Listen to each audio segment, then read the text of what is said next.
Land క్రూజర్ల కొనుగోళ్లపై విచారణ. ఈ land క్రూజర్లు ఎలక్షన్ల ముందు దాపెట్టిర్రు, కొనిపెట్టుకురు. అప్పుడు ఏంటంటే కేటీఆర్ ముఖ్యమంత్రి అయితే ఆ ల్యాండ్ క్రూజర్లు 22 ల్యాండ్ క్రూజర్లు అక్కడి నుంచి తెచ్చుకొని ఇక ఆంధ్రాలో పెట్టిర్రు, దాన్ని దాపెట్టిర్రు.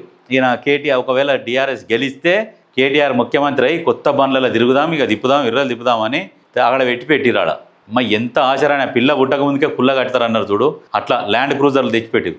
రేవంత్ రెడ్డి వచ్చినాక ఇక మనకు కొత్తగా బండ్లు ఏమొద్దు కానీ ఉన్న బండ్లు ఏమైనా ఉంటే సెట్ చేయరానంటే, లేదు సార్ కొత్త బండ్లు ఉన్నాయి, 22 బండ్లు కొనిపెట్టిర్రు వీళ్ళు, ఆంధ్రాలో దాపెట్టిరా, ఇవి వస్తాయి తీసుకొస్తాయి అంటే, ఇక మరి కొన్నాక ఏం చేస్తాం, మరి తీసుకురారు అంటారు ఎవరైనా. అంటే దాని మీద కూడా విచారణ జరగాలి. ఏమంటుండు, కేటీఆర్ సహా మంత్రులు వినియోగిస్తున్న వెహికల్స్పై ఎంక్వైరీ. రవాణా శాఖ కమిషనర్ సురేంద్ర మోహన్కు మంత్రి పొన్నం ఆదేశం. ఇప్పుడు మంత్రులు వాడుతున్నవి నాడు బీఆర్ఎస్ హయాంలో కొన్నవే, అక్రమాలు జరిగినట్టు ఆధారాలుంటే చర్యలు తప్పవు. పొన్నం స్టార్ట్ అయింది, ఇప్పుడు పొన్నంది నడుస్తున్నది, చేస్తాడిగా. ఏట్లా లేదు చెప్పు, అవినీతి వీళ్ళది, బీఆర్ఎస్ వాళ్ళది.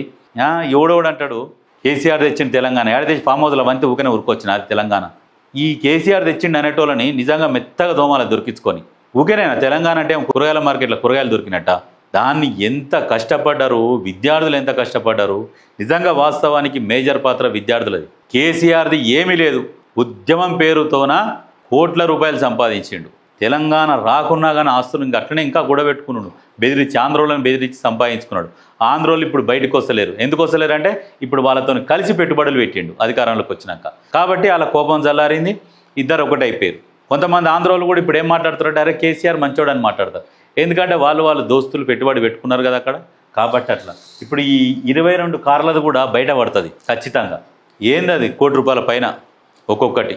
పైసలు అంటే ఈ పెంకాసులాగా అయిపోయినాయి వాళ్ళకు. తెలంగాణ ప్రజల సొమ్ము, ఆదాయము. తెలంగాణలో అంత ఆదాయం ఉన్నప్పుడు ఎంత డెవలప్ కావాలో తెలుసా? మామూలు డెవలప్ కావద్దు అసలు. అన్నీ ఎక్కడ పోయినాయి ఆ పైసలు? ఏం డెవలప్ అయింది? నథింగ్. ఇది ఇప్పుడు స్టార్ట్ అవుతుంది. అప్పులకు మిత్తిలు కట్టుకుంటా కూడా ఇప్పుడు మొదలుపెట్టిరు. మీరు ఇంకొక 5 ఏళ్ళ తర్వాత చూడరు తెలంగాణ ఎట్లా ఉంటుంది అనేది, అప్పుడు తెలుస్తుంది.